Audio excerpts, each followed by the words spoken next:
এখন শুধু হবে কাজ, কাজ এবং কাজের কথা। বৃহস্পতিবার সচিবালয়ে দ্বিতীয় কর্মদিবস, অর্থাৎ তারেক রহমান প্রধানমন্ত্রী হিসেবে দায়িত্ব নেওয়ার পর, শপথ নেওয়ার পর দ্বিতীয় দিনের মতো তিনি অফিস করেছেন বৃহস্পতিবার সচিবালয়ে। দিনভরই ব্যস্ত সময় কাটিয়েছেন এটি বলার অপেক্ষা রাখে না। তবে আন্তঃমন্ত্রণালয়ে যে বৈঠকটি হয়েছে এবং অন্যতম এজেন্ডা হচ্ছে এই ফ্যামিলি কার্ড, সেটি কিভাবে বাস্তবায়ন করা যায় সেই বিষয়ে বিস্তারিত আলোচনা হয়েছে।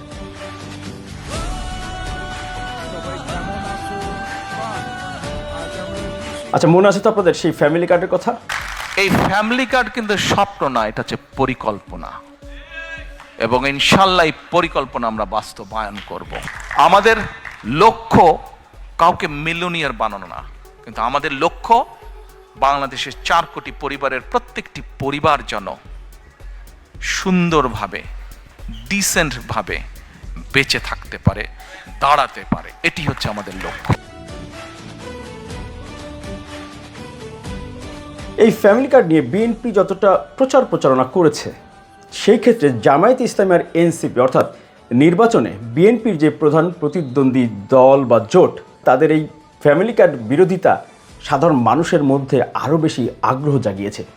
ফ্যামিলি কার্ডে কি যেন আছে, নাহলে এত এত এত সমালোচনা করবে। যে আপনারা আমার হাতে একটা ছোট্ট কার্ড দেখছেন, এই কার্ডটার নাম আমরা দিয়েছি ফ্যামিলি কার্ড। একটি বিষয় নিশ্চয়ই আপনারা খেয়াল করেছেন, মনে করিয়ে দিই, সেটা হচ্ছে তারেক রহমানের তার যে পরিকল্পনাগুলো, সেই পরিকল্পনাগুলো উনি নিজে বলেছেন, নিজে জাতির সামনে, দেশবাসীর সামনে ওনার পরিকল্পনাগুলো তুলে ধরেছেন বিস্তারিত। প্রিয় মা বোনেরা, আমরা চাই সারা বাংলাদেশে যে 4 কোটি পরিবার আছে, এই পরিবারগুলোর দরিদ্র, অতি দরিদ্র, নিম্নবিত্ত, নিম্ন মধ্যবিত্ত, প্রথমে এই পরিবারগুলোকে এই সহযোগিতাগুলো পৌঁছে দেওয়া, যার ফলে তারা আস্তে আস্তে করে তারা অর্থনৈতিক ভিত্তিটা যাতে তাদের মজবুত হয়। কোনো মডেল বা তারকাদের দিয়ে তিনি প্রচারণা করাননি, কারণ তারেক রহমানই বলতে পারেন ওয়াদা রক্ষা না করলে পরের বার কোন মুখ নিয়ে আপনাদের সামনে ভোট চাইতে আসবো। দেখেন, আমরা তো একটা political party, I will be totally honest with you. আমি আজকে বললাম একটা, কিন্তু করলাম না। পরশুদিন তো আপনি আমাকে ধরবেনই। আপনি যদি এবার আমাকে ভোট দেন, পরের বার আপনি ভোট দিবেন না আমাকে, ব্যাপারটা তাই না? তো আমার বেনিফিটটা কি? আপনাকে আমি যেই কমিটমেন্টগুলো করলাম, আমি মনে করি যে আপনি যদি দেখেন যে হ্যাঁ, তারেক রহমান এবং তার দল বা তার সরকার কাজগুলো করার চেষ্টা করছে, হয়তো 100% সাকসেসফুল হচ্ছে না, চেষ্টা করছে, তখন কিন্তু আপনি আমার পাশে থাকবেন। At least I have tried. আর আমি যদি না করি, সেটাও আপনি বুঝতে পারবেন। তো না করলে তো আপনার সাপোর্টটা আমার থেকে চলে যাবে। একটা পলিটিক্যাল পার্টি হিসেবে কেন আমি আপনার সাপোর্টটা হারাতে চাইবো? মানে এটা লজিক মেক করে না। তো আমি চেষ্টা করব, পারবো কি পারবো না সেটা হচ্ছে পরের ব্যাপার, কিন্তু আমি যে কমিটমেন্টটা দিয়েছি সেটা চেষ্টা করব।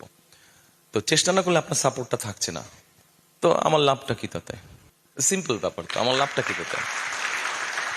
আপনার সাপোর্টারই আমার কোনো লাভ নাই। তো সেই জন্য আমি সুযোগ পেলে আমরা চেষ্টা করবো। কতটুকু সাকসেসফুল হবো সেটা তো তখন বলে দিব। তবে একটি বিষয়ে একটু পরিষ্কার হওয়া জরুরি, সেটা হচ্ছে যেহেতু এই ফ্যামিলি কার্ড নিয়ে আলোচনা, সমালোচনা, প্রতিপক্ষের নানা রকম অপপ্রচার, মিথ্যাচার, গুজব রয়েছে, আপনি একটু খেয়াল রাখবেন। এই ফ্যামিলি কার্ডটি হচ্ছে ঈদের আগে পাইলট প্রকল্প হিসেবে কোনো নির্দিষ্ট অঞ্চলে তিনি এটি পরীক্ষামূলকভাবে শুরু করবে, এবং সেখানে শুরু করার পর দেখা যাবে যে কিভাবে সেটি বাস্তবায়ন করা যায়, নগদ টাকা কোন প্রক্রিয়ায় দেবেন, এটি কিন্তু বিস্তারিত এই যে কমিটি করা হয়েছে সেই কমিটি রিপোর্ট দেবে, এবং ঈদের আগে সেটি পরীক্ষামূলকভাবে সরকার আনুষ্ঠানিক উদ্বোধন করে এরপরে কিন্তু সেটি চালু হবে। এর আগে কোনো মানুষ, কোনো নেতা, কোনো প্রতারক, কোনো ভণ্ড, বাটপার, কোনো কেউ আপনাদের কাছে ফ্যামিলি কার্ড নিয়ে যদি কোনো প্রস্তাবনা দেয়, কোনো প্রতারণা করতে চায়, তাকে আইন শৃঙ্খলা রক্ষাকারী বাহিনীর হাতে তুলে দেবেন। এটি হচ্ছে সরকারি একটি পরিকল্পনা, বাস্তবায়ন যে হবে এটি সরকারিভাবে হবে।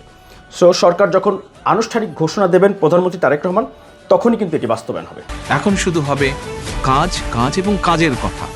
সবার আগে বাংলাদেশ, করব কাজ, গড়ব দেশ।